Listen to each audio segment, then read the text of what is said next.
Assalamu alaikum, welcome back to Small Talk. I'm back at my original topic, which was about my weight loss journey and to help people who are struggling to lose weight. I've mentioned in the past in one of my videos that my father is a Hakim. He practiced Ayurveda and the ancient Greek medicine and also Tibbi Nabi, um, the medicinal benefits of herbs and nature produced uh, uh, described by the Prophet Muhammad, peace be upon him. So he practiced combination of Ayurveda, ancient Greek medicine, and Tibbi Nabi all together. He learned it from my grandfather, and of course, my grandfather learned it from his father, which was my great grandfather. So my dadi, my grandmother, knew the recipes of all the medicines. There were lots of medicines that they used to make, which will take a long time. They will cook them in a very hot fire because they used to use ingredients which were very strong, so they had to change the properties of those, and they have to be heated at a certain degree, Fahrenheit, to in order for them to change their property. For example, my father used to make a medicine with mercury. It's a poison, obviously, and they used to. I remember we lived in Pakistan at the time, and in our courtyard there was an area which was made of dirt. There was no floor or anything like that, and then they will dig a deep hole, and then they will it's like a fire pit, and then they will like lit the fire, and there was a small clay pot. They will put so many ingredients in them, and then they'll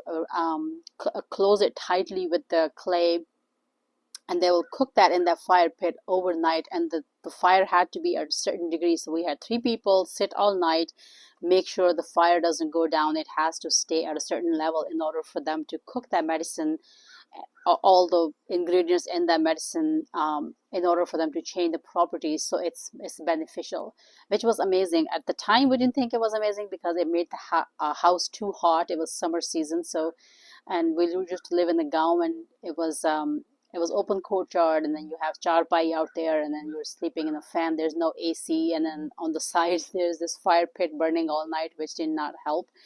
But now that I look back and I think about it, all those memories are stored in my brain, and I really think about, like, those were the real chemist. My grandmother, my dadi, was the real chemist who used to prepare those medicines which helped thousands and thousands of people. So, being a daughter of a Hakim, an Ayurveda doctor, and being grown up in a household where we don't take lots of medicine at all. Now my father does because he's a heart patient, but all my life we did not even take a medicine for headache because that was just not approved in my household. My father's mantra was, and my grandmother also, that you should not get sick, you should prevent sickness. And they used to do lots of uh, uh, daily routine things in their everyday lives which made them stay healthy, which kept them healthy, and they did not have any issues until they were 50, 60 years old. So today I'm going to talk about something that I learned from my dadi and my dad, which is the wrong combination of foods. So sometimes we can eat a perfect healthy food, but if we combine it with some other food, which both of their properties don't go hand in hand with each other. So instead of giving you the nutritious value and benefits to your body, it could actually harm your body, and it could cause lots of sickness and disease in your body. For example, my dad always said that eat tarboos and kharbuza before the meal, like watermelon and melon before a meal. Don't eat it after a meal. I go to lots of parties nowadays, and people serve fruits after the meal as a dessert, which is a big no-no. That causes lots of um, uh, toxicity in our body, fermentation in our body, and acidity in our system, and our digestive system gets really affected by it. So always eat fruit before the meal, at least 45 minutes. And if you must eat after a meal, give your stomach at least 45 minutes to an hour after you eat your meal before you can eat fruits, because your body is still busy digesting the meal that you just ate. Fruit gets digested, excuse me, very easily, whereas the solid food that we eat, like rice, bread, vegetables, meats, etc., it takes hours for our system to digest that. When we eat fruit on top of um, our meal, what it does is it will hold that fruit in the system until our other food gets digested, which is not supposed to be staying in our stomach. It needs to go through our intestine and get absorbed in our body. Or it will, because the food gets digested quickly, what it would do is it will push the fruit down from our stomach to our intestine, along with all the solid foods that we've eaten. So now we have undigested food going through the passage, our small intestine and large intestine, and it's not finely digested enough for our system to absorb for nutritious value. So it sits in our gut and for a day or two, and then it just rots there. That's why we have lots of problems in our digestive system, like constipation or sometimes diarrhea, or sometimes we have bloating and gas and all those things. So please eat fruits, particularly melons, before a meal, not after the meal. And if you must eat a meal, eat 45 minutes to an hour later. Similarly, if you want to eat food after a meal, make sure you give your stomach at least 1 hour to 45 minutes. That's still not enough time, but it's better than eating right after your meal as a dessert. Number two, my dad always used to say, if you drink lassi or you eat yogurt, eat that in the morning. That's a morning food. That's not an evening food. That's not after sunset food. So if you must eat yogurt, which I do eat yogurt sometimes, I do have lactose intolerance, but not to that extent where I can't digest it. I can digest it. Sometimes I just like yogurt. So I eat it first thing in the morning for my breakfast. I put some nuts in it. I put some honey sometimes in it, and I just eat it with a spoon. That's my breakfast sometimes in the morning. So you can eat your yogurt and your lassi in the morning.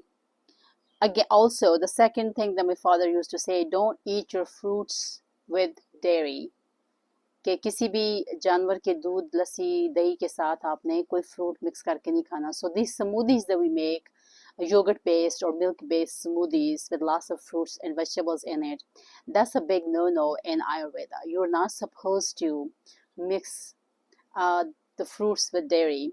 I know there are lots of fruit and yogurt parfaits selling in the supermarket. My daughter eats strawberry fruit and yogurt parfait every day. If I tell her don't eat it, of course she's not going to listen. She does believe her grandfather's Ayurveda medicine, and she really appreciates it.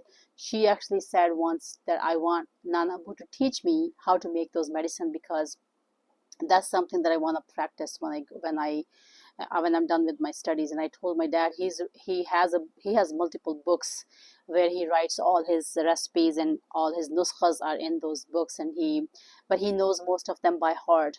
So he said, I know most of them by heart. I don't need to write them down or remember them, but I will definitely create a book chapter wise for each disease or whatever diseases I have known to cure, and I will put the recipes and nuskhas for those in the book. So Savera, when she decides to practice that, she has something to reference, for reference. So that was number two. Number three, chai, the Indian Pakistani chai that we drink with milk and chini and all that stuff in it, and we cook it on high heat and then we boil it. That's very bad for our digestive system. My father is addicted to chai. We all are. All Pakistanis and Indians are addicted to chai. We put water, we put tea in it, and then we put boiling milk in it, and then we sugar, and then we boil it and all that stuff. And yes, it tastes delicious. It's addicting. It's really good. We can't even start our day without chai or coffee in some cases. You can have chai, but it's better if you drink green tea, or you can make chai without milk. And if you must put milk in it, just put milk after you pour your chai in a cup, just 2 or 3 spoons of milk. I know it's not the same, but that's the only option you have. Even that's not the best quality food that you can put in your system, because what our system does is, whatever food, if you've noticed, most of Pakistani women are anemic. They have anemia, they have iron deficiency. And why does that happen? Because after every meal we drink chai. So any iron intake that we have in our body what caffeine or chai does is when we drink chai right after our food, it basically burns all the iron that we took in with the food, and that's why most of the Pakistani women, they are super anemic, especially when they conceive and they're pregnant with their babies. Of course, babies are going to take whatever amount of iron it needs, and then the mothers suffer. When I was in Pakistan, there's something called multani matti. It's like this very sticky kind of clay that women used to eat, and they used to get them. Especially, when I went to Gaon, every pregnant woman had that matti in their hand, and they're like just eating it. It's like clay that you're eating. Um, so as a kid growing up, I would take a piece and I'll eat it too, but it will stick to your teeth and your inner mouth and everywhere. But it tastes good. Then at that time I didn't know why that happens. Of course, my dadima will tell them, don't eat this multani matti, it's really bad for you. And then she used to give them the medicine, and she would say, take this and avoid this and this. In Ayurveda, medicine, sure, it does help, but it has a very slow impact on your body. In Ayurveda, if an Ayurvedic doctor tells you not to eat certain things, or eat certain things in certain order, if you follow their directions, you will never get sick. I should never say never, but like most likely you will stay healthy for a long period of time. Your body will function the way it's supposed to function. So my dadi always used to say कि दवा से ज़्यादा एहतियात ज़रूरी है, रख रखो का मतलब ये है कि जब किसी चीज़ से मना किया आपको, when you are forbidden from something, don't eat it, उसको रख रखना कहते हैं. कि you can take medicine, it will help you, and their medicine used to be for 7 to 15 days depending on the illness, and that's when it starts showing the effects of it. But the medicine alone will not show the effects if you don't follow the guidelines of how to eat and when to eat and in what order to eat. So in Ayurveda, you're not supposed to just take medicine and it has like quick bandage effect on you where you don't bleed or you don't feel the pain, but the wound is still there. It's a gradual, slow process because most of the things that are put in those medicines are organic, come from nature. It doesn't have lots of chemicals in them, and that's why. And they're very slowly cooked and processed, so it has the same effect on our body. But if you follow their directions of eating, what to eat, what not to eat, and when to eat, in what order to eat, that will basically cure the problem much faster. And sometimes if you do follow the directions of those Ayurvedic doctors, you'll probably never get sick. So that was number 3, that you should not drink chai. I mean, first of all, don't drink chai, and second, if you must drink chai, don't drink chai right after your meal. Give at least 45 minutes after you eat before you drink your chai. And if you want to get rid of the addiction of chai, I would say start going from 1 big cup to half cup maybe. Don't add too much milk in it. If you must add milk, just pour the tea in your cup and then add milk on it, like 2-3 tablespoons of milk, and then gradually decrease the amount of chai, and so you don't have to drink it anymore. The other thing my father used to say, my dadi actually, that you should consume desi ghee. So when these cooking oils, and there's something called dalda ghee in Pakistan, it's like a factory manufactured ghee they used to produce. When they came in the market, they were advertised, oh, they're good for you, they're very healthy, they're heart healthy, they prevent you this and that. And my dadi never believed that, and she was like, nope, stick to desi ghee, go back to the basics, go back to the original.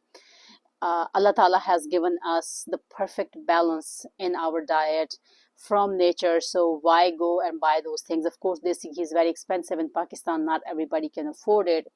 But the people living here, I think they're doing okay. Everybody can go and buy a small jar of desi ghee and use that for their cooking.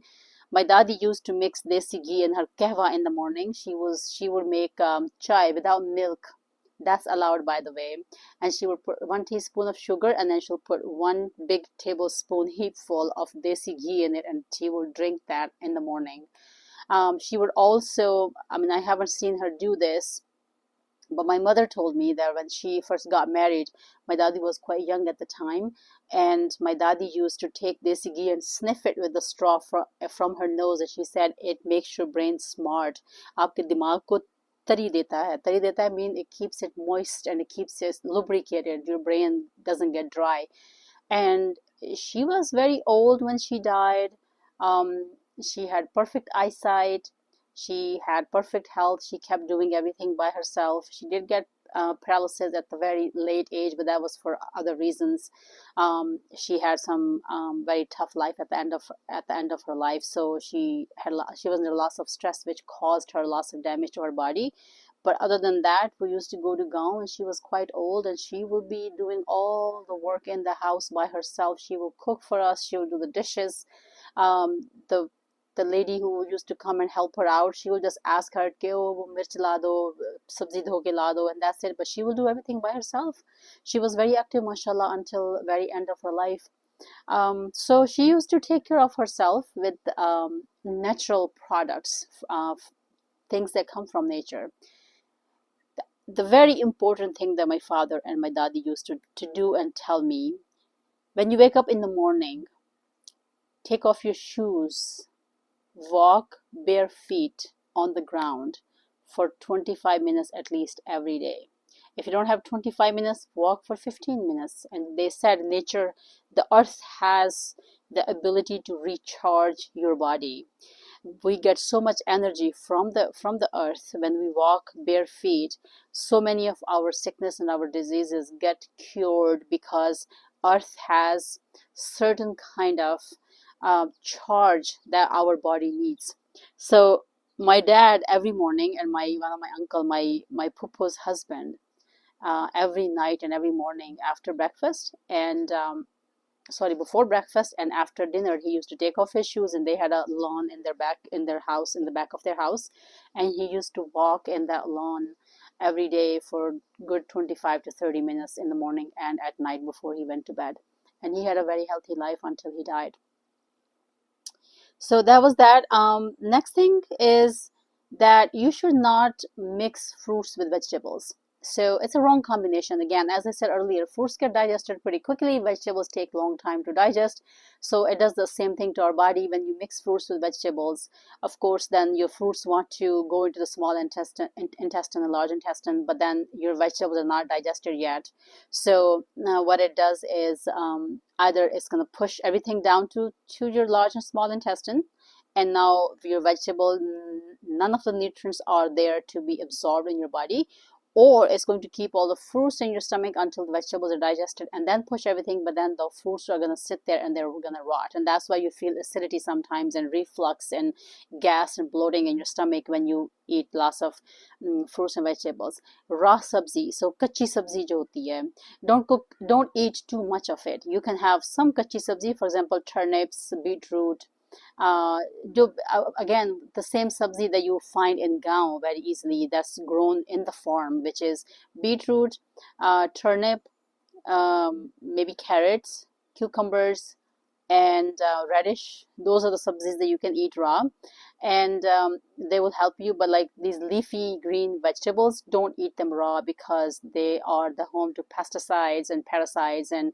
even if you wash them, sometimes they don't get washed off, so you have to cook them or saute them at a certain heat in order for them to become healthy. And there's a new science that says, well, if you cook vegetables, you lose some nutrients. I would rather lose some nutrients than eating something which will be harmful to my body. So I will not use them at all. Second, then the next thing that he used to tell me was that, sorry, somebody was looking at me and I lost my chain of thought. Yes, muli, radish. So my father would cut a whole big muli, a radish. People who live in India, Pakistan, they know what I'm talking about. We have white radish. It's not like red color radish as they have here in the US.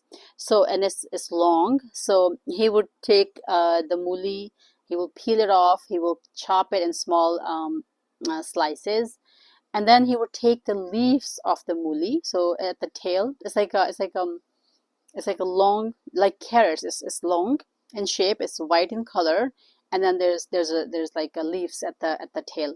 So and then he would take some soft leaves from the radish, and he would put them in a plate as a salad. So he would eat his roti with his salan or rice or whatever he's eating. Then he would take a piece of radish, he'll eat that, and then only he will take a leaf and then he'll eat that. And I said, Daddy, why do you eat, Abuji, why do you eat leaves? And he said, रोटी को मूली हजम करती है और मूली को मूली के पत्ते हजम करते हैं. That whatever food you're eating, मूली will digest that food.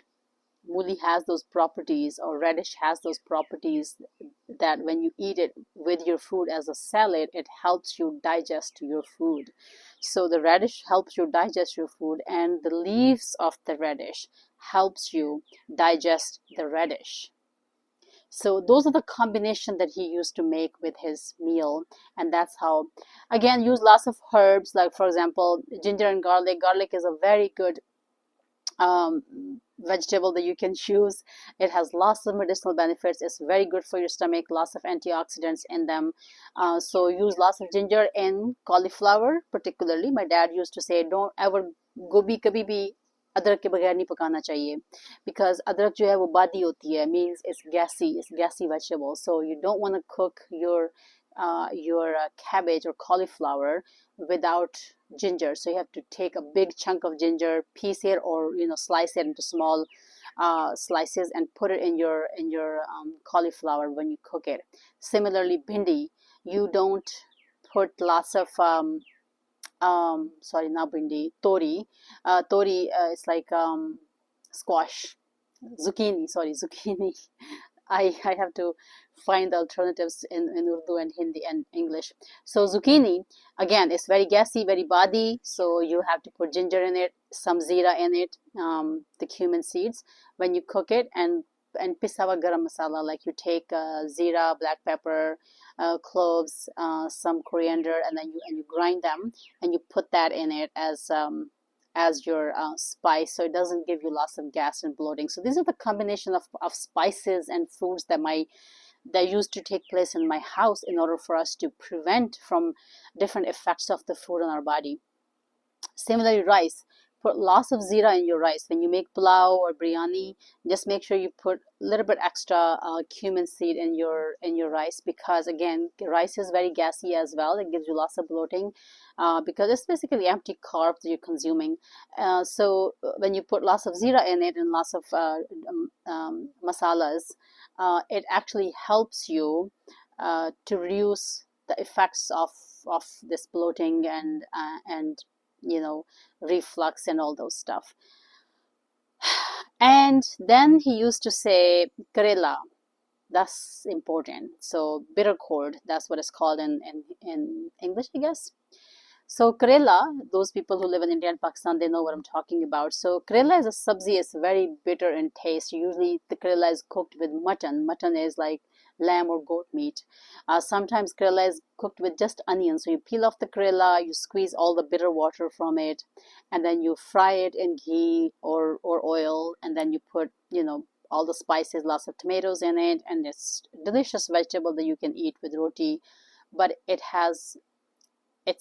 causes lots of heat in your body, extreme amount of heat in your system. And because karela is available in the summer, so you want to eat it, but then after you eat it, you feel very dehydrated, you feel very thirsty. So if you drink lots of water after that, it gives you lots of bloating, because now you keep drinking water, but then that heat is there in your body. So mint chutney is a must with karela. So in our household, if we made karela, there has to have mint and tomato chutney with the karela. So you take leaves of the mint, maybe if you like it spicy, which we did, you put half jalapeno, 1 clove of garlic, 1/2 teaspoon salt, you grind it. Then you put 1 tomato in it, and boom, your chutney is ready. I mean, grind the tomato as well, and your chutney is ready. So whenever you serve karela with roti, you have to eat mint chutney with it, because the mint has very cooling properties.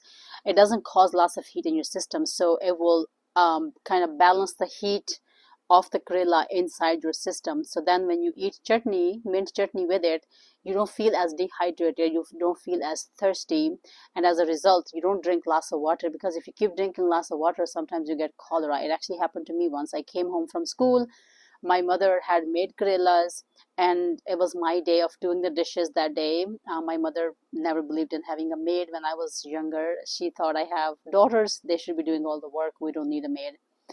But after I got married, I was the oldest child. She did hire maids. I guess she only wanted me to learn the hard way.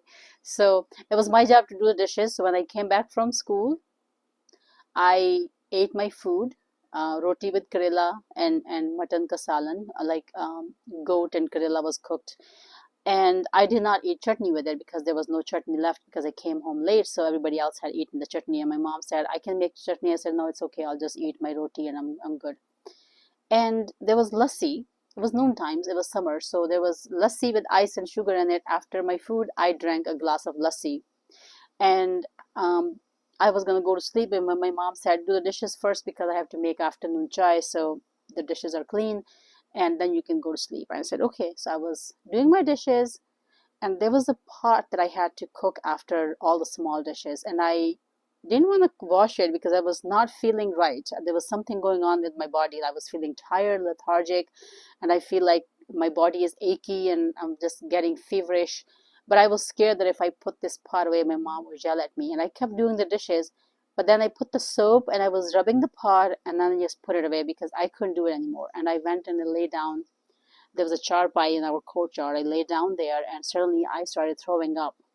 I vomited, I had diarrhea, and I every 2 minutes it's like whatever I ate was just coming out of my system. And my mom got so worried, so they took me to the doctor, and doctor told me that she has cholera.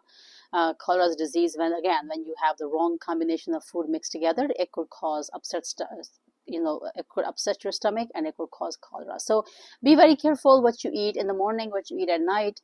Be careful that not to mix fruits with vegetables. Make sure you when you eat something which is very cause a loss of heat in your body, hot in nature, you have to have something cooler to cool that off.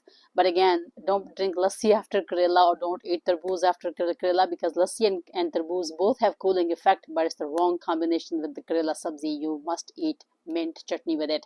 So please subscribe to my channel if you haven't already. If you have any questions on the combination of foods, please let me know. I will get the answers for you.